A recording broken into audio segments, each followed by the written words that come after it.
Dan kali ini topik kita adalah dipaksa, terpaksa, terbiasa. Tepatkah? Apa dipaksa yang bukan yang tidak menciptakan trauma, yang bukan konotasi negatif itu seperti apa? Nah, tapi ada nggak sih pengalaman yang memang mungkin agak-agak traumatis gitu yang diakibatkan oleh dipaksa? Pernah nggak?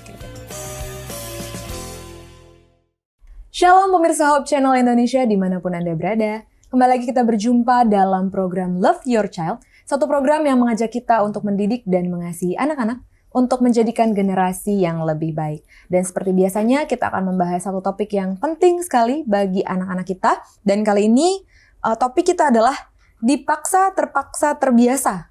Tepatkah? Nah, dan seperti biasanya kita akan membahas pembahasan kita bersama dengan narasumber kita yang luar biasa, yaitu Ibu Helena Valentina, yang merupakan seorang psikolog dan praktisi pendidikan. Shalom Ibu Helena. Shalom Nova. Gimana kabarnya Bu? Ya saya nggak terpaksa loh kesini.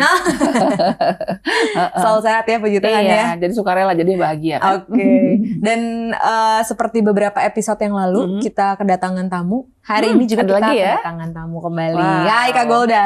Halo Kak. Shalom, apa kabar? Shalom. Puji Tuhan, baik luar biasa. Baik juga, puji Tuhan.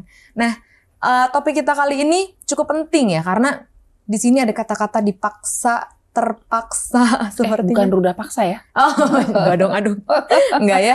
Jadi, ini kita bisa mulai satu contoh, ada satu sekolah yang bagus sepertinya ya, yang mengambil ideologi mungkin Ya, atau prinsip salah satu prinsipnya bahwa kita harus memulai dengan dipaksa dulu katanya. Nanti lama-lama nanti murid-muridnya lama-lama akan terpaksa melakukannya, lalu akan terbiasa jadinya. Mungkin maksudnya untuk hal yang positif. Nah, menurut Ibu Helena sendiri dari sisi psikologinya, apakah betul cara seperti ini? Sekarang gini aja deh, kalau misalnya Bu Nova disuruh belajar bahasa Rusia yang belum pernah dipelajari gitu, tapi dipaksa tuh, Nova nggak tahu apa gunanya gitu ya. Saya kerja juga nggak akan pakai gitu kan, saya juga nggak ada rencana ke Rusia, tapi dipaksa harus gitu, sampai mau muntah-muntah gitu, ya kan? Kira-kira nyaman nggak? Nggak nyaman dong,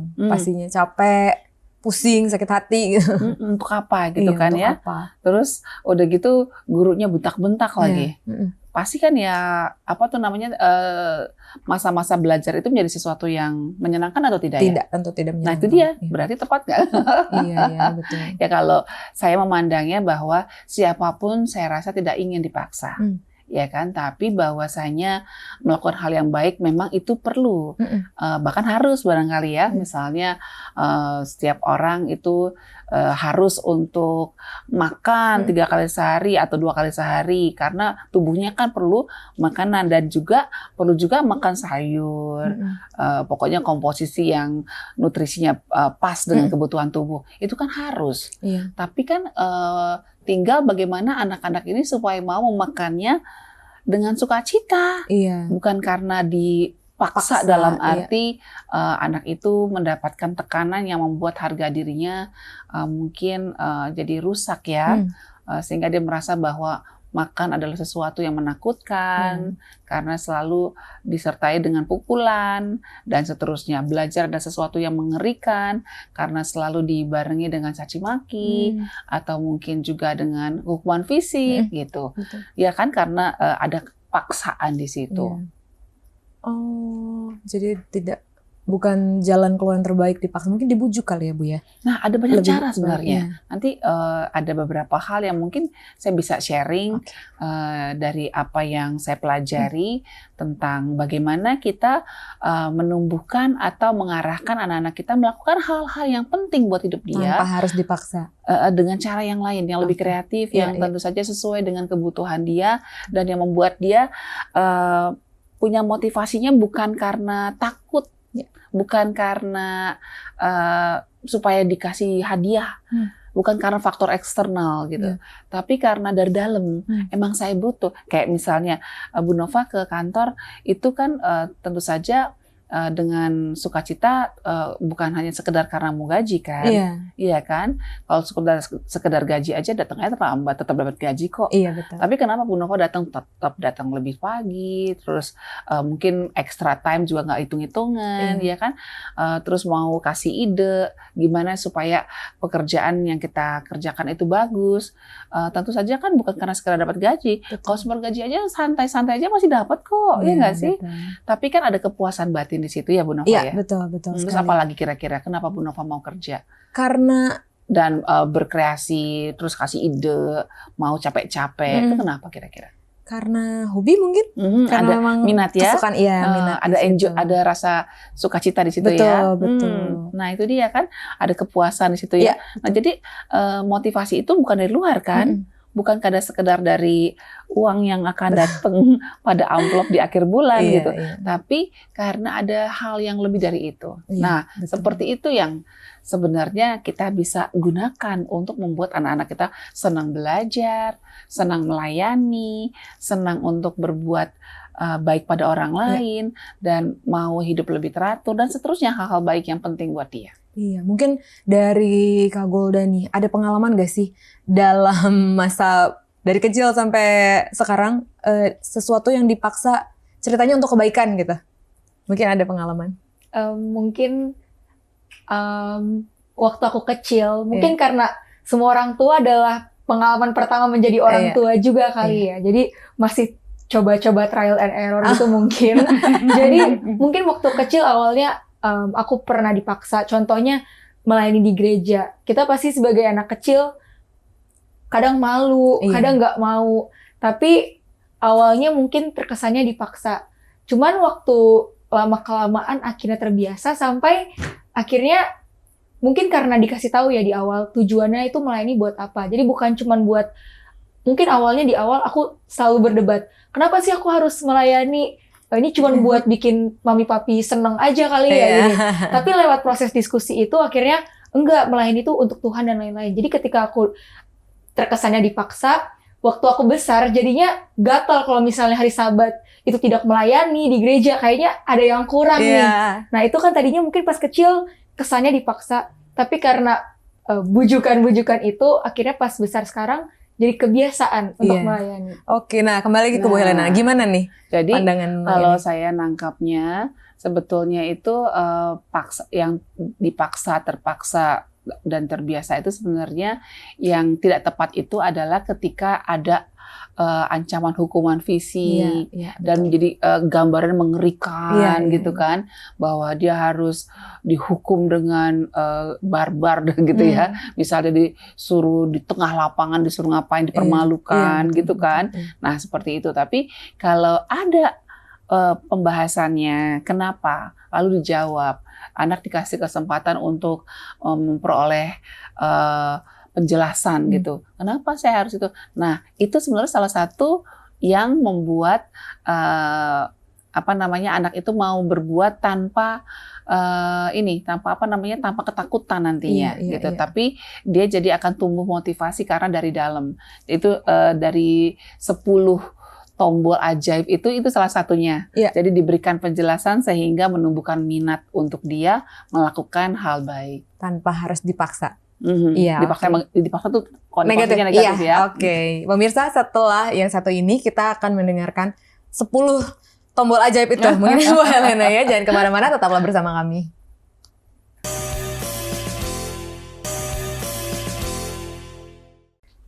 Kembali lagi bersama kami pemirsa di pembahasan dipaksa, terpaksa, terbiasa, tepatkah? Dan tadi kita sudah membahas ada dipaksa dengan konotasi negatif ya Bu ya, tapi ada juga karena kalau namanya dipaksa pasti negatif. Nah, mungkin sekarang Ibu bisa menjelaskan apa dipaksa yang bukan yang tidak menciptakan trauma, yang bukan konotasi negatif itu seperti apa? Kalau dipaksa selalu negatif sih. Okay. Tapi mungkin ada anak-anak yang orang tuanya membujuk, itu pun dianggap dipaksa, gitu kan? Karena memang saya sih selalu meyakini bahwa kalau kita tahu bahwa itu bisa menyelamatkan anak kita, kita harus berjuang terus gitu, untuk bisa membuat dia memilih jalan itu, kan? Misalnya nih, kalau kita tahu bahwa merokok itu berbahaya. Tentu saja kan saya berjuang gimana caranya supaya anak saya tidak merokok. Iya, betul. Ya kan, apapun alasannya gitu kan. Tapi kan kalau saya bilang dengan hukuman, nanti kalau kamu merokok saya hukum ya, saya potong. Kalau kayak gitu-gitu kan akhirnya ntar dicuri-curi. Iya, betul. Oke, mungkin depan kita dia nggak akan ngerokok. Tapi ntar di belakang, ya kan, nggak ada mami kan. Sama seperti orang kalau naik motor tuh, ya kan. Wah, bonceng 3 ya, Gak ada polisi ya. Ya kan, cengtri gitu kan. Terus nggak pakai helm lagi. Kamu kenapa nggak pakai helm? Nggak ada polisi, aman sih. Gitu kan. Padahal sebenarnya, kalau Bu Nova ketawa, jangan-jangan suka begitu nih. Sedikit. Oh, sedikit.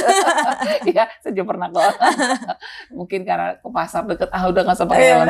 Nah, tapi di jalan raya juga kita lihat banyak ya anak-anak yang, waduh, mungkin kalau ke warung jalan kecil masa ya pakai helm gitu kan. Tapi kan kalau ke jalan raya kan bahaya loh. Betul. Belum lagi ada truk gitu kan. Udah banyak kasus kan ya. Kesenggol, jatuh, kepalanya kena aspal, pecah deh. Nah, akhirnya kalau kayak begitu apa yang terjadi? Banyak anak-anak yang menggunakan helm hanya ketika di tempat yang banyak polisinya. Tapi kalau ada dia tahu nggak pernah ada polisi, dia pasti memilih untuk nggak pakai helm. Padahal itu berbahaya. Nah, jadi apa yang salah di sini? Oh, rupanya karena anak itu merasa dipaksa saja, dipaksa harus pakai. Kalau nggak nanti dihukum loh, kalau nggak nanti ditilang loh, kan gitu kan. Nah, sebetulnya anak-anak itu ternyata banyak juga yang mau pakai helm ketika ditanya kenapa? Karena saya takut nanti kepala saya pecah, lalu saya tidak berfungsi lagi nanti tubuhnya karena cacat gitu. Begitu kan ya Bu Golda ya. Jadi kalau misalnya kepala geger otak kan akhirnya tidak berfungsi dengan baik lagi kan. Nah itu dia. Karena ada kesadaran itu, karena diedukasi dengan baik tentang bahayanya, resikonya tidak menggunakan helm pada saat di jalan raya. Nah itu membuat anak ini tidak mau lupa pakai helm. Walaupun tidak ada polisi. Nah, itu kan kita harapkan ya. Betul. Nah, jadi daripada dipaksa dihukum gitu, tidak baik. Nah, jadi kalau untuk anak-anak yang sedang bertumbuh, mungkin apa Golda dulu ya kebiasaannya? Makan sayur. Makan nggak sayurnya? Makan sayur. Makan sayur ya. Dijelaskan nggak itu ya? Dijelaskan walaupun masih kurang paham ya pas kecil. Iya, jadi ada 10 sebenarnya, ada 10 tombol ajaib namanya ya. Jadi kalau kita mau membuat anak-anak kita itu mengerjakan sesuatu yang baik berdasarkan motivasi dari dalam, itu akan sifatnya panjang, long life lah ya. Ada nggak ada orang tua dia akan lakukan gitu. Seperti ada dari mungkin yang beragama Kristen, beragama Islam gitu kan. Ada kan jadwal berdoanya ya. Nah itu mungkin kalau Advent setiap Sabtu, Jumat petang matahari terbenam itu nggak usah disuruh-suruh, tiba-tiba nanti akan berkumpul lalu berdoa membuka hari Sabat begitu kan. Nanti yang beragama Islam setiap hari Jumat nggak usah ada yang perintah, dia akan datang ke rumah ibadahnya seperti itu ya, dan juga yang lain. Nah jadi itu kenapa? Karena memang sudah diberikan diberikan penjelasan. Jadi kesenangan dia untuk untuk melakukan sesuatu, lalu kebutuhan dia untuk melakukan sesuatu itu sudah disimulasi. Jadi kalau pada dasarnya manusia itu melakukan sesuatu karena satu kebutuhan, satu karena rasa senang, butuh untuk mendapatkan manfaat, butuh untuk mendapat tantangan, butuh untuk mengikuti keyakinannya, faith-nya, dan juga butuh untuk mendapatkan makna dari perilakunya apa buat saya. Kayak Golda memilih untuk menjadi dokter ya. Nah maknanya apa buat saya? Kalau dia merasa bahwa ini bermakna banget buat saya gitu, karena saya suka untuk membantu orang yang sakit misalnya gitu, menolong orang yang menderita gitu. Nah itu akan menjadi kesenangan. Tapi kalau ada orang yang memang bukan itu maknanya, saya senang kalau bisa menggambar rumah lalu menciptakan rumah menjadi terwujud, dari mimpi saya yang ada di kepala dituangkan di kertas lalu jadi bangunan beneran. Nah, itu adalah makna buat saya gitu dalam sebuah pekerjaan. Nah, tentu saja dia nggak mau jadi dokter, mau jadi arsitek kan gitu, ya kan? Nah, yang kedua adalah kesenangan untuk merasa bangga, merasa bahwa saya ini punya sesuatu ya, yang yang bisa membuat saya berharga misalnya gitu. Yang kedua mungkin rasa ingin tahu, curiosity-nya. Jadi dengan melakukan ini saya jadi bisa menjawab keinginan tahuan saya. Jadi ada orang kan main game tuh sampai lagi level 2, level 3, penasaran gitu. Atau mungkin baca buku gitu kan.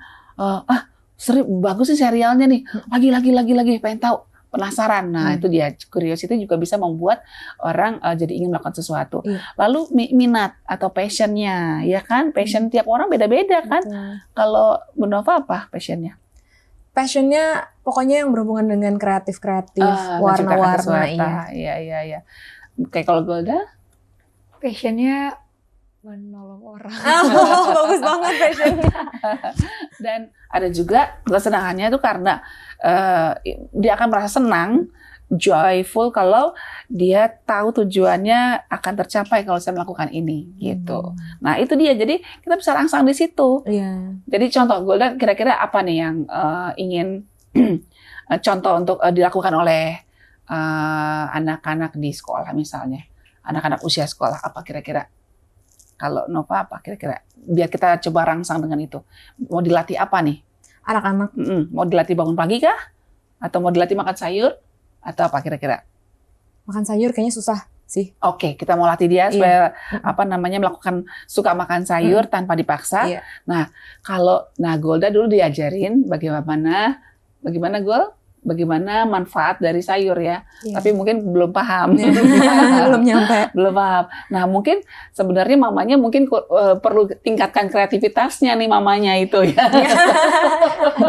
Misalnya dengan menimbulkan kesenangan. Contohnya sayurnya mungkin dibentuk dengan dengan bentuk yang cantik gitu. Nah, mungkin mamanya perlu kreatif dulunya ya. Atau aku bilangin mamanya ya. Jadi bukan cuma penjelasan, tapi kalau nggak kena dengan penjelasan, kan kalau penjelasan itu kan memenuhi keinginan tahuan. Tapi dia belum bisa mencerna barangkali gitu. Nah, bisa dengan dengan memberikan joyful yang lain, contohnya membuat dia minatnya terangsang. Misalnya, dia sukanya kan main boneka gitu. Ya sudah, mungkin bonekanya dudukin di sini, ceritalah bonekanya gitu kan. Oke, misalnya bonekanya apa? Teddy bear. Teddy bear suka loh makan brokoli gitu kan. Ini kecil-kecil dipotong kecil, makan dikit. Oke, makasih gitu. Atau mungkin disusun seperti bentuk teddy bear barangkali ya, brokolinya. Dengan cerita barangkali ya. Jadi mungkin imajinasinya dia bisa kita rangsang.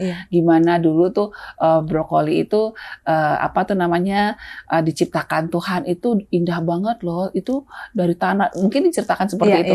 Jadi dia pengen banget loh kalau dimakan, kalau nggak dimakan sedih banget. Misalnya kayak gitu kan. Misalnya. Jadi perlu kreativitas juga. Jadi dari ke-10 tombol itu sebenarnya bisa manjur untuk digunakan membuat anak-anak jadi suka melakukan sesuatu yang baik. Bagaimana dengan sogokan? Apakah itu salah? Nah, itu dia. Dulu saya berpikir bahwa sogokan itu sekali-sekali perlu, ternyata tidak baik. Karena apa? Karena sogokan, hadiah itu membuat adiksi. Adiksi, ya kan? Jadi gini loh, ilmu pengetahuan tuh berkembang terus ya, sama seperti kalau zaman dulu katanya merokok itu bagus bagian dari penguatan herbal gitu kan, tapi setelah zaman berlalu dan riset dilakukan ternyata waduh ada berapa racun tuh ya Golda di dalam rokok? Banyak banget. Banyak banget ya. Waduh, bisa bikin kanker, sakit jantung, hipertensi dan sebagainya. Masa kita lanjutkan lagi? Betul. Nah, demikian juga dengan mungkin Bapak Ibu, kita semua dari produk zaman dahulu, kita sudah pernah merasakan disiplin yang ala penjajahan, gitu. Ya kan, dengan sabar, ya kan. Padahal di Alkitab juga ada loh dengan rotan, tapi rotan kan lembut ya. Golda pernah merasakan di rotan? Pernah. Bagaimana tuh rotannya? Keras banget atau lembut ya? lembut tapi tetap berbekas ya. Nyetak. Terus itu rotannya itu didapatkannya apakah mama yang beli atau yang milih siapa itu? Bersama-sama. Bersama-sama. Ya, jadi rotan itu pun Tuhan suruh untuk menggunakan sebagai disiplin, dipilih rotan loh, nggak disuruh dengan Besi, gada iya. gitu ya, dengan batu gitu. Iya. Tapi kan dengan rotan, artinya sebetulnya itu untuk menjaga anak-anak kan, bukan untuk membuat dia jadi trauma gitu. Betul. Nah, demikian juga dengan anak-anak harusnya tidak dengan siksaan, hukuman fisik yang mengerikan gitu ya, untuk membuat dia melakukan hal yang baik. Jadi kalau untuk hadiah, sogokan sebaiknya dihindari. Karena bikin adiksi ketagihan. Kalau tidak ada hadiah, tidak dikerjakan. Iya, wah lebih bahaya lagi ya. Itu dia. Oke, Bu Helena, mungkin setelah ini kita masih akan melanjutkan topik kita kali ini. Pemirsa jangan kemana-mana, tetaplah bersama kami.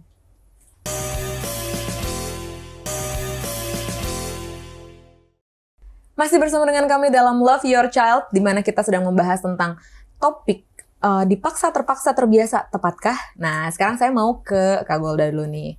Tadi kan ada cerita pernah dipaksa tapi ternyata bukan ya, kayaknya itu dibujuk ya. Iya. Nah, tapi ada nggak sih pengalaman yang memang mungkin agak-agak traumatis gitu yang diakibatkan oleh dipaksa? Pernah nggak kira-kira? Pernah waktu kecil. Aku merasa dipaksa harus belajar. Karena kebetulan orang tua aku sangat sibuk waktu aku kecil. Mereka nggak ada waktu buat ngajarin aku. Dan aku harus belajar, tapi aku nggak ngerti. Pas ujian nilainya jelek, dimarahin, tapi aku nggak ngerti. Akhirnya mau nggak mau harus belajar karena supaya tidak kena marah. Itu. Dan itu akhirnya membuat aku curi-curi, nggak usah belajar, malas belajar. Karena belajar itu menyusahkan, adalah hal yang memberatkan. Tapi setelah kuliah, setelah sudah tinggal sendiri, aku merasa, oke, aku harus coba belajar. Kalau enggak, aku nggak bakal bisa lulus nih. Setelah aku coba belajar dan aku dapetin kesenangan dalam belajar, ternyata belajar itu tidak sesulit itu dan aku jadi senang belajar. Cuman waktu aku dipaksa itu, aku jadi nggak suka sama belajar. Tapi ketika aku udah bisa dari diri sendiri coba untuk cari kesenangan dari belajar, akhirnya justru tanpa disuruh pun aku mau belajar. Wow, untung ini ya kembali ke jalan yang benar. Untungnya. Nah, itu gimana tuh, Bu? Peran orang tua nggak waktu menemukan kesenangan belajarnya? Puji Tuhan, orang tuanya bertobat, jadi tidak memarahi lagi. Jadinya mendukung, walaupun susah, mereka tetap suportif. Oke, wah luar biasa. Udah bertobat ya orang tua? Udah bertobat. Iya. Memang sebagai orang tua, memang kita perlu kalau menemukan bahwa kita ternyata salah, perlu berubah gitu. Nggak usah takut untuk mengakui bahwa kita salah gitu kan, keliru, kita pikir itu yang baik gitu kan. Tapi itulah gunanya sebenarnya kalau ada forum di mana para orang tua bertukar pikiran, itu penting banget acara seperti ini gitu ya. Jadi selalu mengupdate hal-hal baru yang bisa membuat perubahan dalam mindset kita, dalam pola asuh kita pada anak-anak, ya kan? Iya, karena kan katanya rumah tangga tuh pembelajaran sepanjang hayat ya. Betul. Iya kan? Betul. Nggak ada tamatnya kan? Iya gitu. Tidak ada manusia yang bisa sempurna menjadi anak, jadi ibu, jadi bapak, karena dia memang terus belajar. Betul. Sedangkan baca Alkitab juga nggak ada tamatnya ya. Betul, diulang lagi. Tapi ada hal baru. Betul, ada hal baru sekali, lagi. Ya, seperti itu. Baik, Bu Helena, mungkin dari semua pembahasan kita sejak tadi, Bu Helena boleh memberikan kesimpulan? Iya, jadi sebagaimana halnya kita sebagai manusia yang punya harga diri, punya rasa ingin dihormati, bukan hormati ya, ingin dihargailah keberadaan kita. Ingin supaya kita mendapatkan hak untuk dimengerti, maka anak kita pun sebenarnya punya kebutuhan yang sama dengan kita.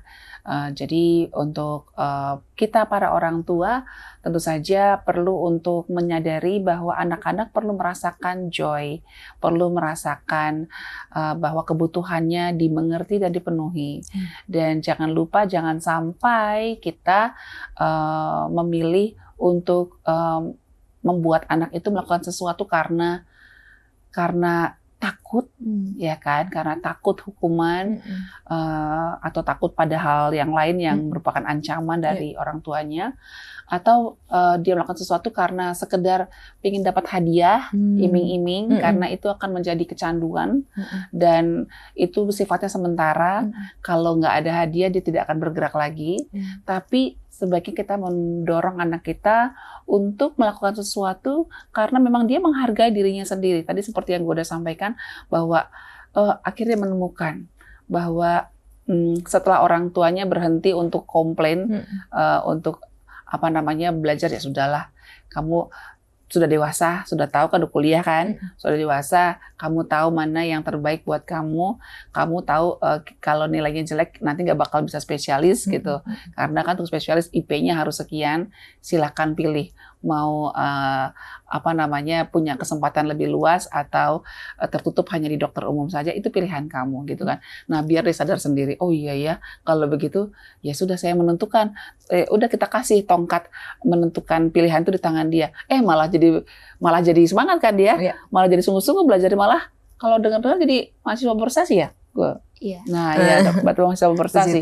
Ya, jadi kita perlu juga memberikan kesadaran pada anak-anak kita bahwa belajar itu, berbuat baik itu adalah demi dirinya sendiri, demi pemenuhan kebutuhannya sendiri, dan juga untuk memenuhi rasa senang untuk dirinya sendiri dan bagi makna hidup dia di masa mendatang. Mari Bapak Ibu, kita berikan motivasi kepada anak-anak kita dan disiplin kepada anak-anak kita, tidak dengan paksaan, tapi dengan memberikan dia kesadaran tentang apa yang dia perlukan untuk memperjuangkan cita-citanya, kesenangannya, dan kebutuhannya. Wah, luar biasa sekali. Terima kasih banyak Ibu Helena untuk pembahasan sore hari ini. Terima kasih banyak Bu Hulda. Dan pemirsa, terima kasih banyak sudah bersama-sama dengan kami. Dan tentu saja di minggu yang akan datang kita akan kembali membahas topik-topik yang menarik yang tentunya bermanfaat untuk Anda sebagai orang tua dan juga anak-anak Anda. Terima kasih, sampai jumpa.